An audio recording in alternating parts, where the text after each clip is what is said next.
The courtroom is packed. Bodies press against wooden benches. A girl in a faded dress stands at the rail. Her voice is small but steady. "Your Honor, my mother is innocent, and I'll prove it." The gallery erupts. Laughter bounces off concrete walls. Mrs. Okoye leans back in her designer suit, lips curved. The prosecutor grins. Grace, handcuffed between guards, drops her chin. The judge bangs his gavel. "Little girl, your mother confessed."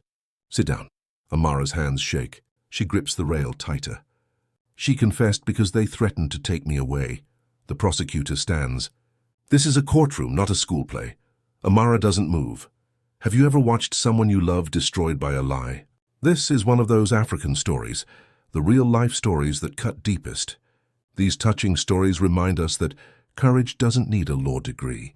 These are the life stories where truth outlasts power. But first, Amara must survive the cruelest test, proving innocence when no one believes you. What she reveals next will silence that courtroom forever. 3 weeks earlier, Grace woke at 5.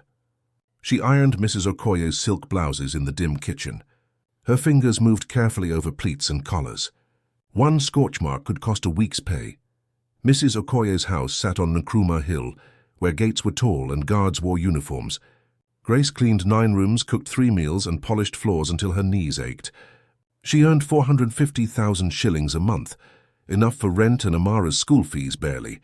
Amara was 12, smart, top of her class in mathematics. Grace kept the girl's report card folded in her apron pocket. Mrs. Okoye ran a logistics company. Her face smiled from billboards downtown. Okoye Transport, moving Uganda forward. She hosted charity galas, donated laptops to rural schools. Journalists called her a visionary. But inside the house, Grace knew a different woman. Mrs. Okoye counted sugar cubes. She docked pay if dinner was served at 7:03 instead of 7:30.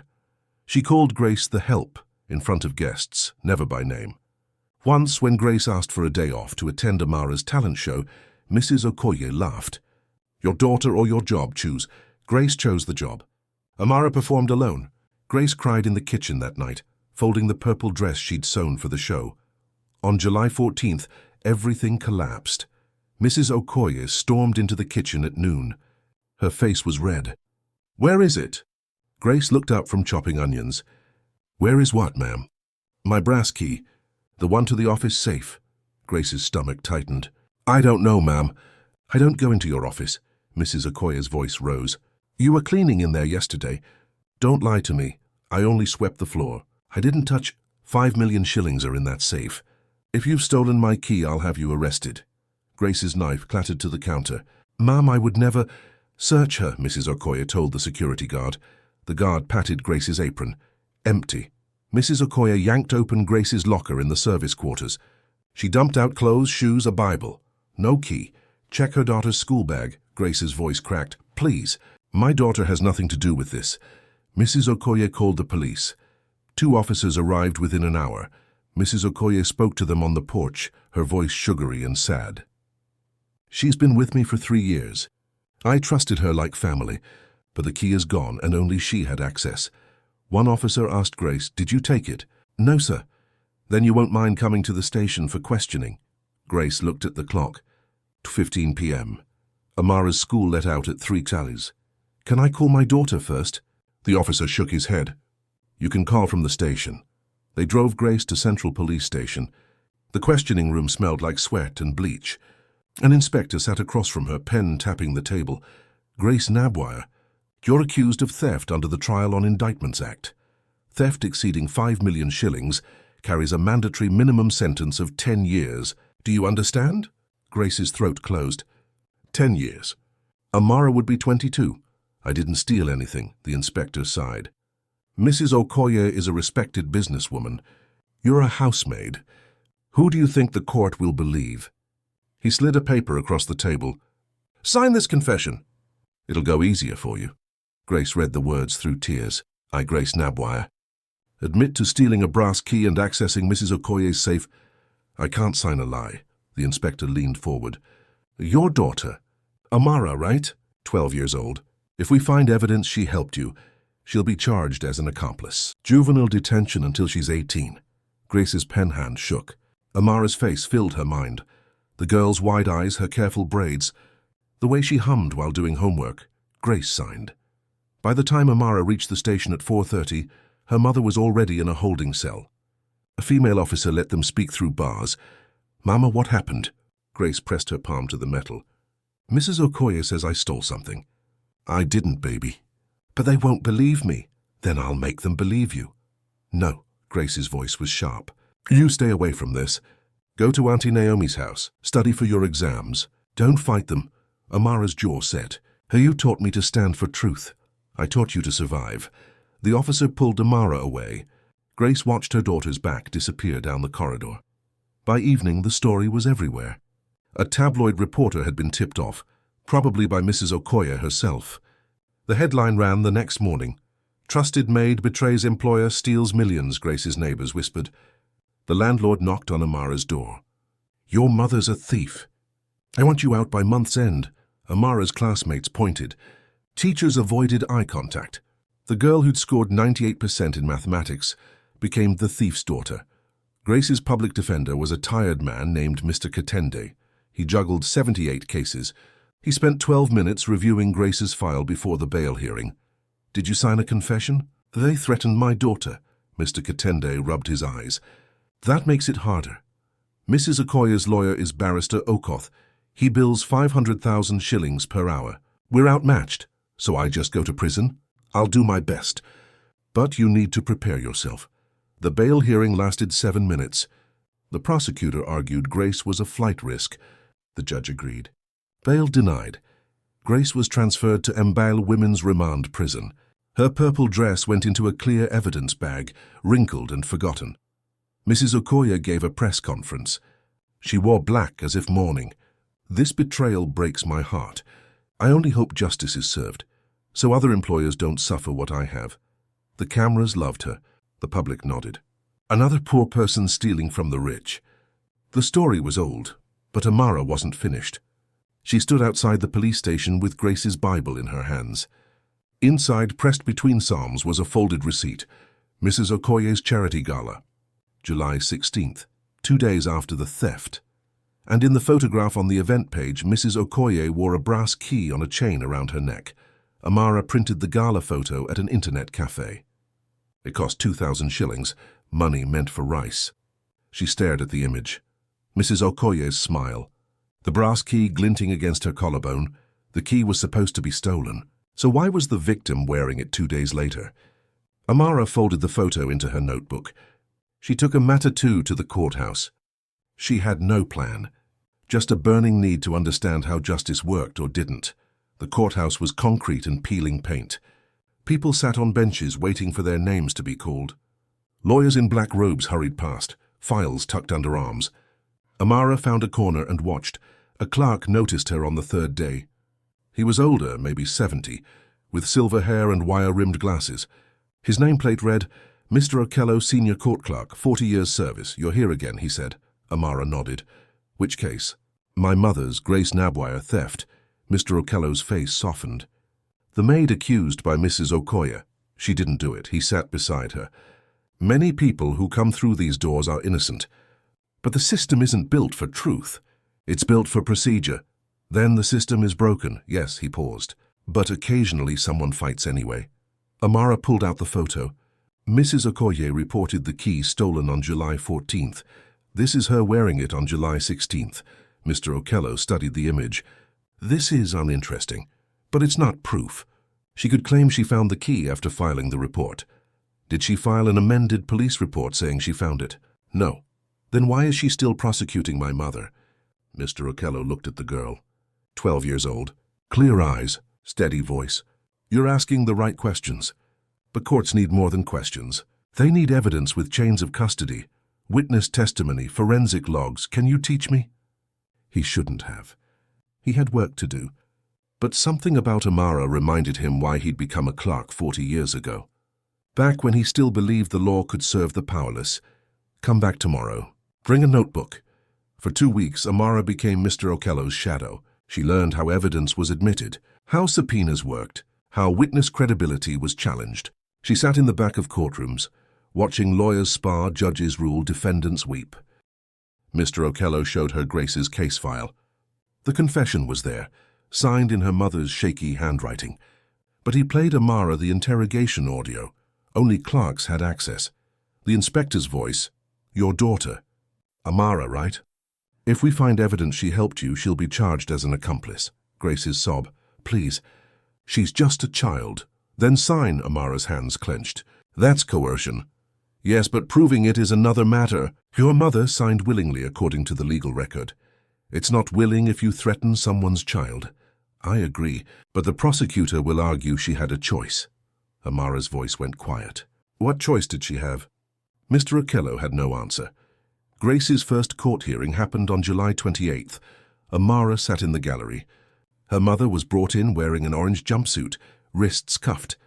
Grace's face was thinner. Her eyes found Amara. She mouthed, "Go home." Amara stayed. The prosecutor presented the case. Grace Nabwa confessed to stealing a brass key with intent to access Mrs. Okoye's office safe, containing 5 million shillings. The defendant was the only staff member with access to the office on the day in question. Mr. Katende, Grace's defender, stood. "Your Honor, my client signed that confession under duress. She was threatened that her minor daughter would be charged." The prosecutor smiled. "Does the defense have evidence of this alleged duress?" "The interrogation recording, which shows the inspector explaining legal consequences, not making threats." The defendant chose to sign. "That's not duress. That's accountability." The judge glanced at his watch. "I've reviewed the confession. It appears valid. Trial date set for September 12th. The defendant will remain in remand 7 minutes. Grace's fate decided in the time it takes to boil an egg." Amara visited her mother in prison the next day. They sat across a scratched plastic divider, speaking through phones. "You need to stop coming here," Grace said. "Focus on school." "I'm not in school anymore." "The principal said my fees weren't paid." Grace's face crumpled. "I'm sorry, baby." "I'm so sorry. It's not your fault. Mrs. Okoye did this, and there's nothing we can do about it. She's powerful. We're not. Power doesn't make someone right. It makes them win." Amara leaned closer to the glass. "Mama, do you remember what you told me when I lost the math competition last year? You said losing a battle isn't the same as losing the war. This isn't a math competition. No, it's bigger. And I'm not losing you to a lie." Grace's eyes filled. "You're 12. I'm your daughter." That night, Amara sat in Auntie Naomi's cramped apartment and made a list. "What I know: Mrs. Okoye wore the stolen key on July 16th. Mama was arrested July 14th.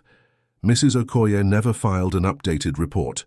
What I need: proof the key was never stolen. Proof Mrs. Okoye lied. A way to get that proof into court."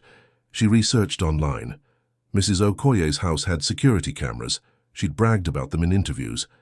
If the key was never stolen, the footage would show it. But according to court documents, Mrs. Okoye's lawyer claimed the cameras malfunctioned on July 14th. No footage available. Amara didn't believe in coincidences. She found the security company, Vigil Tech Systems, based in Kampala. She called their customer service line. "Hello, Vigil Tech. How can I help you?" Amara deepened her voice, trying to sound adult. "Yes, this is calling from Mrs. Okoye's office. We need to retrieve backup footage from July 14th for insurance purposes.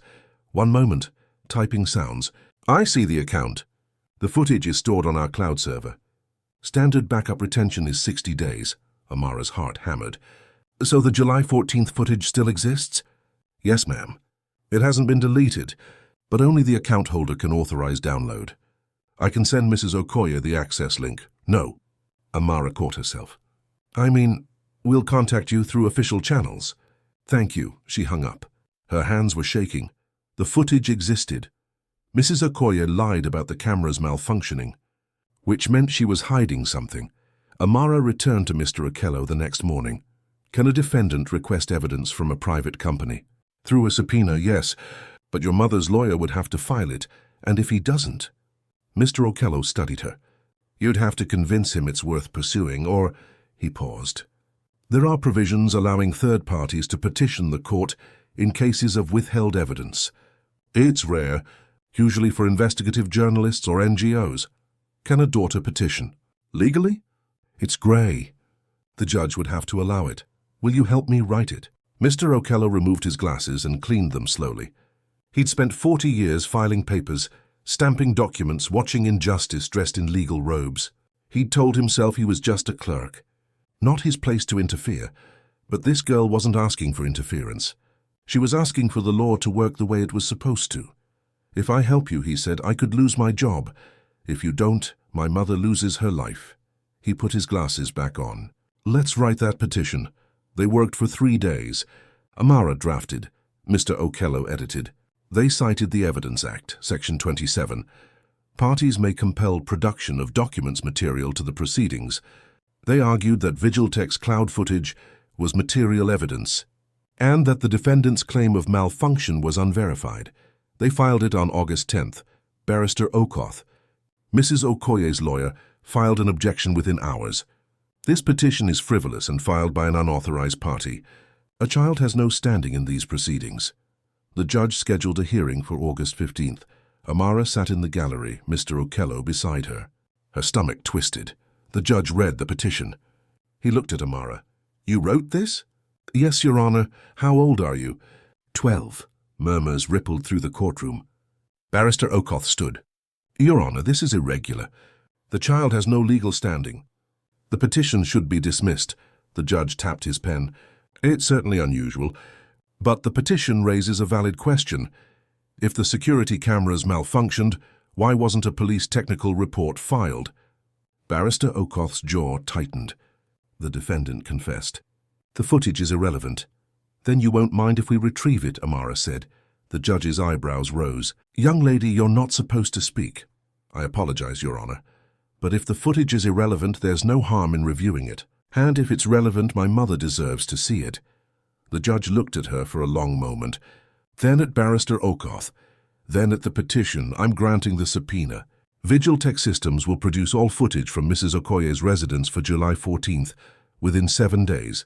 Barrister Okoth's face went red. "Your Honor, 7 days, Counselor." Amara exhaled. Beside her, Mr. Okello squeezed her shoulder. As they left the courtroom, Amara saw Mrs. Okoye in the hallway, speaking urgently to her lawyer. Their eyes met. Mrs. Okoye's smile was gone. The 7 days felt like 7 years. Amara checked her phone every hour. Mr. Okello had given her his number. "The moment Vigiltech sends the files to the court registry, I'll let you know." Meanwhile, Mrs. Okoye's media campaign intensified. She appeared on a morning radio show. Her voice was soft, wounded. "I wanted to give Grace a second chance. I hired her when no one else would. Single mother, no references. I saw potential." A pause. "And this is how she repaid me." The host clucked sympathetically. "It's hard to trust anyone these days. I just hope other families learn from my mistake." Background checks. "Lock your valuables. Protect yourselves." Amara listened in Auntie Naomi's kitchen, hands gripping the table edge. Auntie Naomi touched her shoulder. "Turn it off, child." "I can't. I need to know what she's saying." That afternoon, Amara received a text from an unknown number. "Stop digging. You're hurting people who don't deserve it. Walk away while you can." She showed Mr. Okello. He frowned. "Did you tell anyone else about the subpoena?" "No, just you and the court. Then someone's watching the case closely." He looked at her. "Are you scared?" "Yes, but I'm not stopping." On August 20th, Mr. Okello called. The footage arrived. "It's being reviewed by the judge in chambers tomorrow. Can I be there?" "No, only lawyers." Amara's stomach dropped. What if they hide it? What if I'll be in that room? I'll make sure it's logged properly. His voice softened. "Trust the process now, Amara. You've done your part." But she couldn't sit still. The next morning, she sat outside the judge's chambers on a wooden bench. Barrister Okoth arrived first, leather briefcase swinging. He glanced at her with barely concealed irritation. Mr. Katende, Grace's defender, arrived late, tie crooked. He nodded at Amara. "You're the girl who filed the petition." "Yes, sir." "Brave or foolish?" "I haven't decided which." The judge's door opened. His assistant called them in. Amara watched the door close. 45 minutes passed, an hour. Voices rose and fell behind thick wood. The door opened. Barrister Okoth emerged first, face tight. He walked past Amara without looking at her. Mr. Katende came out next. He was smiling. "Miss Nabwire, we need to talk." They sat in the courthouse cafeteria. Mr. Katende ordered tea he didn't drink. The footage shows something unexpected. Amara leaned forward. What? I can't discuss it in detail, but the judge has ordered a special hearing for August 24th. Your mother will be present. Mrs. Okoye will be required to testify. He paused. You should be there. Is my mother going to be freed? I don't make promises I can't keep. But the case just shifted. Amara visited Grace that night. She told her about the footage, the hearing. Grace's eyes were hollow. Prison had worn her down. She'd lost weight. Her hair was pulled back in a thin knot. Don't get your hopes up, baby. Mama, the footage shows something, Mr. Katende smiled. He never smiles. Rich people don't lose. They just buy better lies. Not this time, Grace touched the glass divider. I don't want you hurt when this falls apart. Then don't let it fall apart. When you're in that courtroom, hold your head up. Show them you're not broken. Grace's eyes filled. I am broken. No, you're bent. There's a difference. August 24th. The courtroom was packed. Journalists filled the back rows. Mrs. Okoye sat in the front, flanked by Barrister Okoth and 2 assistants. She wore cream linen, pearls at her throat. The brass key was absent. Grace was led in, hands cuffed. Amara's chest tightened. Her mother's orange jumpsuit was too big now. But when Grace sat down and saw Amara in the gallery, she straightened her spine. Just a little. The judge entered. Everyone rose. We're here to review new evidence pertaining to case number CR 247, the State versus Grace Nabwire. He gestured to his assistant, who wheeled in a television on a metal cart. This footage was obtained via court subpoena from Vigiltech Systems. Barrister Okoth stood. Your Honor, I must object. This evidence was not part of the original discovery. Introducing it now. Your client claimed the security cameras malfunctioned. The footage proves otherwise. Your objection is noted and overruled. Sit down, the lights dimmed. The television screen glowed blue, then sharpened into clarity. July 14th, 3:47 p.m. The timestamp sat in the corner. The camera angle showed Mrs. Okoye's home office. Leather chairs. A mahogany desk. The safe was visible on the left side of the frame behind a bookshelf. The door opened. Mrs. Okoye entered, alone. She glanced over her shoulder, then walked to the safe. She knelt. Her fingers moved across the keypad. The safe door swung open. The courtroom was silent. Mrs. Okoye reached inside and pulled out stacks of bills. She counted them quickly, lips moving. Then she stuffed the cash into her designer handbag. She closed the safe. She stood. She left. The timestamp read 3:52 p.m. 5 minutes. That's how long it took to steal from yourself. The judge paused the video. Mrs. Okoye reported the theft to police at 4:30 p.m. that same day. According to her statement, she claimed the brass key to this safe had been stolen, and that Grace Nabwire was the only person with access to her office. He looked at Mrs. Okoye. But this footage shows you accessing the safe yourself. 38 minutes before calling the police. Mrs. Okoye's lawyer shot to his feet. Your Honor, my client was simply checking the contents of the safe. When she discovered money missing, she... Counselor. The judge's voice was ice. She removed the money herself. We all just watched it. She was relocating funds for security purposes. Then why did she file a police report accusing her employee of theft? Silence. The prosecutor stood slowly. Your Honor, the state requests a recess to re-evaluate the charges. Denied. We're continuing. The judge nodded to his assistant. Play the next clip. Another video loaded. Same office. Different angle. July 10th, 11:23 am. Mrs. Okoye sat at her desk, phone pressed to her ear. The audio was faint but clear enough. I don't have it. The payment's late because the account is dry. No, you don't understand. The business is bleeding. I've been covering shortfalls with personal funds, but there's nothing left. A pause. If the creditors find out, they'll seize everything. I need time. I need a reason to move money without questions. The call ended. Mrs. Okoye sat back staring at the ceiling. Then she looked at the safe. Her expression shifted. Calculating, the video stopped. The judge removed his glasses. Mrs. Okoye, would you like to explain? She didn't stand. Her hands were folded in her lap, knuckles white. This is taken out of context. What context? My business was facing temporary cash flow issues. That's not illegal. No, but framing an innocent woman for theft is. Barrister Okoth tried again. Your Honor, my client's financial situation doesn't prove... It proves motive. The judge's voice cut through the room.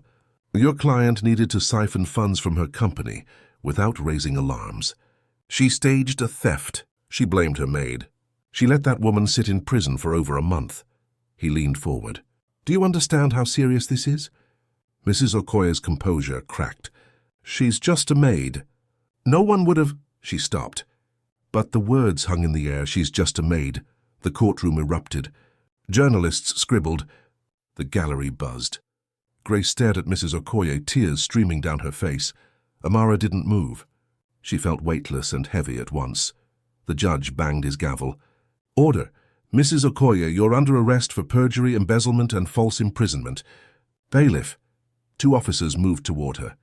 Mrs. Okoye stood finally, her face pale. You don't understand. I built that company from nothing. I gave jobs to people like her. People like her? The judge's eyes were hard. You mean innocent people? The bailiff took Mrs. Okoye's arm. She yanked it away. I'm the victim here. I'm the one who lost everything. No, the judge said quietly. Grace Nabwire lost everything. You just lost your lies. They led Mrs. Okoye out. She walked past Grace without looking at her. But as she passed Amara, their eyes met. Mrs. Okoye's face twisted. This is your fault. You ruined me. Amara's voice was steady. You ruined yourself. The judge turned to Grace. Mrs. Nabwire, on behalf of this court, I apologize. The charges against you are dismissed with prejudice. You're free to go. The bailiff unlocked Grace's cuffs. They clattered to the floor. Grace stood. Her legs shook. Amara ran from the gallery, past the rail into her mother's arms. They held each other, crying in the center of the courtroom, while cameras flashed and strangers clapped. Mr. Okello watched from his desk in the corner. He wiped his eyes with a handkerchief. Outside the courthouse, journalists swarmed. Microphones thrust forward. Questions overlapped. Grace, how do you feel? Amara, what made you investigate? Mr. Katenda stepped forward. My client has no statement at this time. Please respect her privacy. But Grace stopped. She looked at the cameras. I want to say one thing. The crowd quieted. My daughter taught me that truth doesn't need wealth or power. It just needs someone brave enough to stand for it. Her voice cracked. She stood when I couldn't, and I will spend the rest of my life being worthy of that. Amara squeezed her mother's hand. They walked down the courthouse steps together. The purple dress was still in an evidence locker somewhere, but Grace didn't need it anymore. She had something better. She had her freedom. And her daughter. The story broke within hours. Businesswoman arrested for framing maid. 12-year-old daughter exposes lie. The headline crawled across news sites. Television stations played the courthouse footage on loop, Mrs. Okoye being led away in handcuffs. Grace and Amara embracing. The courtroom applause. By evening, Mrs. Okoye's face was everywhere. Not the polished publicity photos. The arrest photo. Eyes wide, makeup smudged. Pearls askew, social media erupted. She built an empire on the backs of people she called just a maid. Karma came for her. That little girl did what a whole legal system couldn't. Give her a law degree now. How many other trusted employers are doing this? How many maids are sitting in jail for crimes they didn't commit? The Okoye transport billboards came down overnight. Sponsors pulled funding. The charity foundation's website went dark. Partners issued statements. We had no knowledge of Mrs. Okoye's actions and condemned them unequivocally. Her business partners filed emergency motions to remove her from the board. The company she'd built over 15 years was dismantled in 72 hours. Grace and Amara stayed with Auntie Naomi those first days. Journalists camped outside the apartment building. Neighbors who'd whispered thief now knocked with apology cakes and offers of help. Grace didn't answer the door. She sat on the couch, staring at her hands. Free hands, no cuffs. But she kept rubbing her wrists where the metal had been. Amara brought her tea. Mama, you need to eat something. I don't know how to do this. Do what? Be free. Everyone's watching. Expecting me to be happy, grateful. But I just feel empty. Amara sat beside her. You were in prison for 6 weeks. You don't have to be okay yet. Grace's eyes filled. I signed that confession. I gave up. You protected me. That's not giving up. That's love. You're 12. You shouldn't have had to fight for me. You've been fighting for me my whole life. I just returned the favor." Grace pulled her daughter close. They sat like that while the world buzzed outside. On August 27th, the Director of Public Prosecutions held a press conference. "In light of the Grace Nabwire case, we are launching a comprehensive review of all theft convictions in Mbale district over the past 5 years, where the defendant was employed in domestic service. We will examine cases involving coerced confessions and insufficient evidence." A journalist raised her hand. "How many cases are we talking about?" "Preliminary estimates suggest 47 cases fit the criteria." 47. 47 people like Grace, sitting in cells, innocent. The journalist continued. "Will Mrs. Okoye face additional charges? She's currently charged with perjury, embezzlement and false imprisonment. If our review uncovers systemic fraud in her business dealings, further charges may follow." Barrister Okoth resigned from Mrs. Okoye's defense team. In a terse statement, he said, "I was misled by my client regarding material facts. I cannot in good conscience continue representation." Translation: he didn't want to sink with her ship. Mrs. Okoye's preliminary hearing was set for September 3rd. She hired a new lawyer, a younger man desperate for publicity. He gave interviews claiming his client was a victim of a media witch hunt. Mrs. Okoye made errors in judgment during a time of extreme financial stress. But the public has convicted her without due process. The public wasn't interested in due process. They'd watched the footage. They'd heard her say she's just a maid. That was all the conviction they needed. Grace's landlord knocked on Auntie Naomi's door on August 29th. He held his hat in both hands. "Mrs. Nabwire, I owe you an apology." Grace stood in the doorway. She didn't invite him in. "I told you to leave." "Called you a thief." "I was wrong." "Yes, you were. Your apartment is still available." "I haven't rented it." "You can return." "No back rent." Grace's voice was quiet. "You threw me out when I needed help. Now you want me back because it looks bad on you." The landlord shifted his weight. "I'm trying to make it right." "Making it right would have been believing me from the start." She closed the door. Amara hugged her. "I'm proud of you, Mama." "For what?" "For not letting him off easy." Grace smiled. Small but real. "I'm learning from my daughter." Mr. Okello visited them on August 30th. He brought a basket of fruit and a folder of documents. "There's paperwork," he said. "Wrongful imprisonment claims. Restitution from Mrs. Okoye's estate. The court will compensate you." Grace opened the folder. Numbers swam on the page. "How much?" "The calculation is based on lost wages, emotional distress and punitive damages. Estimated between 8 and 12 million shillings. Grace's hands shook. "That was nearly 2 years' salary." "Mrs. Okoye doesn't have that kind of money anymore," Grace said. "Her assets are being liquidated. The house on Nkrumah Hill, the cars, the company shares. You'll be among the creditors." Grace set the folder down. "I don't want her house." "You're entitled to it. I just want my life back." Mr. Okello nodded. "So that's harder to calculate," he turned to Amara. "And you. There's talk of a civic award." "The mayor wants to honor you." Amara frowned. "For what?" "Courage, justice, take your pick." "I just wanted my mom back. That's exactly why you deserve it." On September 1st, Grace and Amara returned to their apartment. It was dusty. The fridge was empty. But it was theirs. Grace walked through each room, touching walls, opening windows, reclaiming space, Amara's school called that afternoon. The principal's voice was careful, apologetic. "We'd like Amara to return for the fall term. Her fees will be waived for the year. We should have supported her." "We didn't, we're sorry." Grace's jaw tightened. "You pulled her out when you thought I was a thief." "We made a mistake." "Yes, you did." A pause. "Does that mean Amara won't return?" Grace looked at her daughter. Amara nodded. "She'll return," Grace said. "Not because you waived fees. Because she loves learning. Don't mistake her, Grace, for forgiveness." Grace hung up. Amara grinned. "Mama, you're getting fierce." "I'm getting tired of apologizing for other people's failures." That evening they sat on the small balcony. The city stretched below, lights flickering on as the sun set. "What do you want to do?" Amara asked. "When the money comes," Grace thought. "I want to sew again. Not for Mrs. Okoye, for myself. Maybe open a shop." "What kind of shop?" "Tailoring, alterations, simple work." "Honest work," she paused. "And I want to make you a new purple dress." Amara leaned her head on her mother's shoulder. "I'd like that." The next day, Grace returned to the courthouse, not for a hearing, for something else. She found Mr. Okello at his desk, stamping documents. "Mrs. Nabwire, how can I help you?" "I want to start a fund for other women like me. Domestic workers who've been accused and can't afford legal help." Mr. Okello set down his stamp. "That's ambitious. You helped me when you didn't have to. Someone should do that for others. How much are you thinking?" "Whatever restitution I get from Mrs. Okoye, half of it. Maybe more." "That's a lot to give away. I've been on the other side. I know what it costs to be invisible."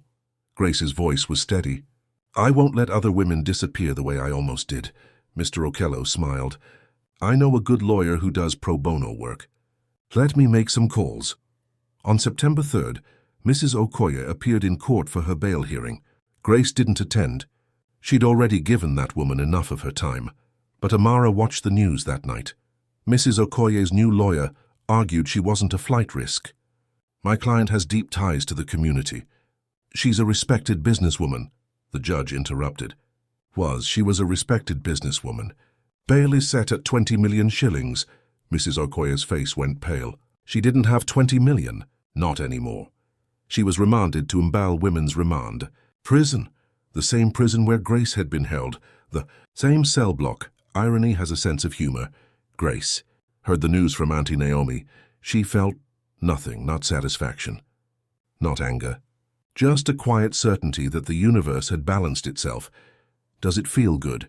Auntie Naomi asked. "Knowing she's where you were?" Grace shook her head. "I don't wish prison on anyone. Not even her. She deserves it. Maybe. But I'm not going to celebrate someone else's suffering. That's not who I am." Amara, listening from the doorway, felt something shift in her chest. Her mother had every right to be angry, to want revenge. But instead she chose something harder. She chose peace. That night, Grace pulled out her sewing machine. It had been sitting in the corner, covered in dust, for 2 months. She wiped it clean, threaded the needle, and set to work. She was making a purple dress for her daughter, for a future that finally felt possible. 2 months passed. Grace's restitution claim was approved. 9 million shillings. The money arrived in her account on November 2nd. She stared at her phone screen, reading the notification 3 times. Amara leaned over her shoulder. "That's real?" "It's real." They sat in silence. Then Grace transferred half to a new account, 4.5 million shillings, the seed money for the Domestic Workers Legal Defense Fund. Mr. Okello helped her file the paperwork.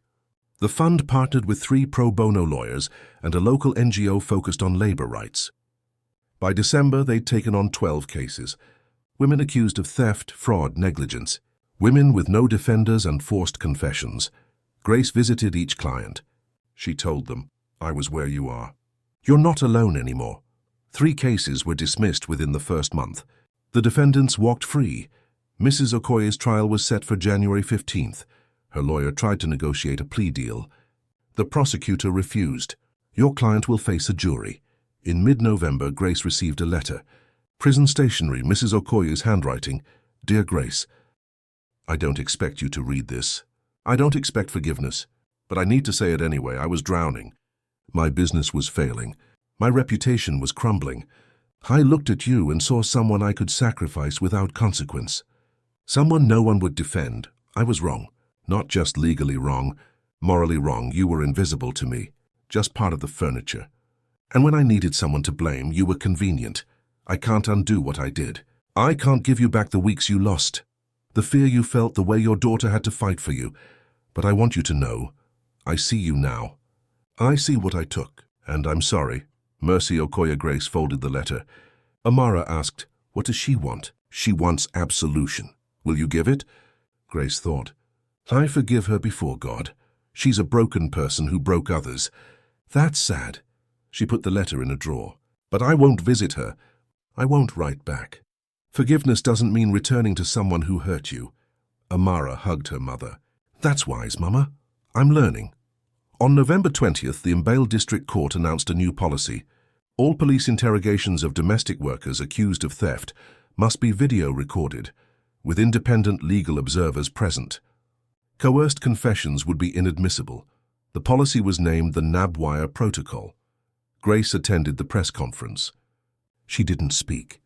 She stood beside the chief magistrate while cameras flashed. Her presence was enough. That evening, Mr. Okello brought her a certificate. Embossed letters on cream paper. Grace Nabwire, honorary legal advocate for courage in the pursuit of justice and reform in the protection of vulnerable workers. Grace hung it on her apartment wall, next to Amara's school certificates. A family of small victories. Amara returned to school in September. Her classmates stared the first week. By the second week, they asked questions. By the third, they stopped treating her like a spectacle. Her math teacher pulled her aside. "I'm sorry I avoided you. I should have believed in you." Amara nodded. "You should have. No sugarcoating. Just truth." The teacher smiled sadly. "You're going to be a force in this world." "I already am." In December, Grace's tailoring shop opened. A small storefront on Kampala Road. She sewed dresses, altered suits, repaired torn hems. Honest work. Her own hours. No one counting sugar cubes or timing her meals. Above the door, a wooden sign, Grace and Daughter Tailoring. Amara worked there after school. She handled the register, took measurements, folded finished garments. She was good with customers, patient and precise. One afternoon, a woman came in, middle-aged, nervous. "I saw your story on the news," she said. "I'm a housemaid too. My employer accused me of breaking an expensive vase. She wants me to pay 800,000 shillings. I didn't break it. But I can't afford a lawyer." Grace set down her needle. "Come with me." She gave the woman the fund's lawyer contact. "Tell them Grace sent you. They'll take your case." The woman's eyes filled. "I don't know how to thank you. Win your case, then help someone else." The woman left with a business card and something she hadn't had in weeks. Hope. Grace turned to Amara. "That's the work now. Fighting for people like you. Fighting so people like me don't have to fight alone." On Christmas Eve, Grace and Amara attended a small church service. Grace hadn't prayed much in prison. Anger had filled the space where faith used to be. But slowly, quietly, it was returning. The pastor spoke about restoration. When you've been broken by injustice, healing isn't about revenge. It's about reclaiming your life and helping others reclaim theirs. Grace didn't usually like sermons, but this one felt true. After service, they walked home through streets lined with lights. Amara wore the new purple dress Grace had finished the week before. "It fit perfectly. Mama, are you happy?" Grace considered. "I don't know if I'm happy yet. But I'm free. That's enough for now." Amara took her mother's hand. "It's a good start." That night, Grace sat at her sewing machine and stitched a small embroidered piece. A gift for Mr. Okello. It read, "Truth doesn't need wealth or power. Just courage and a clear conscience." She'd said those words at the courthouse. They'd become her anchor, a reminder that justice, however slow, however hard won, was possible, not because the system worked perfectly, but because people like Amara refused to let it fail completely. 6 months later, Grace's shop had a waiting list. Women came from across Mbale, bringing torn dresses and ill-fitting suits. But they also came for something else, to meet the woman who'd fought back and won. Grace didn't talk much about the case. She let her work speak. Clean stitches, fair prices, respect for every customer who walked through her door. Amara was 13 now, taller, still quiet but with a sharpness in her eyes that came from seeing the world clearly. She'd been offered interviews, speaking engagements, even a book deal. She declined them all. "I'm not famous," she told a persistent journalist. "I just did what daughters do. I protected my mother." She was studying for high school entrance exams. Her favorite subject was still mathematics, but she'd added law to her list of interests. Mr. Okello mentored her once a week, teaching her how courts worked, how evidence was gathered, how justice could be pursued. "You'll make a brilliant lawyer someday," he told her. "Maybe," Amara said. "Or maybe I'll be a judge. Someone has to make sure the system works for everyone, not just the powerful." Mr. Okello smiled. He was retiring in a year, but knowing Amara was out there made him feel like his 40 years hadn't been wasted. The Domestic Workers Legal Defense Fund had grown. By June, they'd handled 32 cases. 21 women had been freed. The fund hired 2 full-time lawyers and opened an office next to Grace's shop. Women could come in, get their dresses hemmed, and consult a lawyer in the same visit. Grace called it dignity in one stop. Mrs. Okoye's trial ended in March. She was convicted on all counts: perjury, embezzlement, and false imprisonment. The judge sentenced her to 8 years. With good behavior, she'd serve 6. Grace didn't attend the sentencing.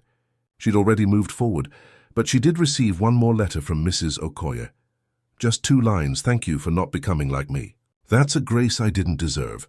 Grace filed it away. Not forgotten, but not dwelled upon. One Sunday afternoon in July, Grace and Amara sat on their balcony. The city stretched below, humming with life. Amara was reading. Grace was hand-stitching a hem. "Mama, do you ever think about that day in the courtroom when I stood up?" "Every day. Do you wish I hadn't? That I just stayed quiet like you asked?" Grace set down her needle. "No, baby. I wished it then because I was scared." "But you taught me something." "What?" "That silence protects no one. Speaking up costs something, but staying silent costs more." Amara leaned her head on her mother's shoulder. "I'm glad I spoke." "So am I." They sat in comfortable silence. Below, the city moved. People lived, struggled, hoped. Some of them were fighting battles no one saw. Some were trapped in lies. Some were one brave voice away from freedom. Grace hung a small wooden plaque above her shop door the next week. Mr. Okello had carved it for her. It read, "God sees what people hide, and so do brave daughters." Customers asked about it. Grace would smile and say, "It's a reminder that truth always finds a way. Sometimes it just needs help." These are the real-life stories that matter, not fairy tales where good always triumphs easily, but African stories where justice is hard-won and courage comes from unlikely places. These touching stories remind us that change doesn't require wealth or power, just a clear conscience and a refusal to stay silent. These are the life stories that prove, even when systems fail, people don't have to. What would you do if someone you loved was falsely accused? Would you fight like Amara or stay silent? Comment below. What's the bravest thing you've ever done for someone you love? If this story moved you, share it. Someone in your life needs to hear it. Subscribe for more stories where the underdog doesn't just survive, they rewrite the rules. Next time, a blind woman humiliated at a wedding exposes the groom's darkest secret. No one saw it coming except her.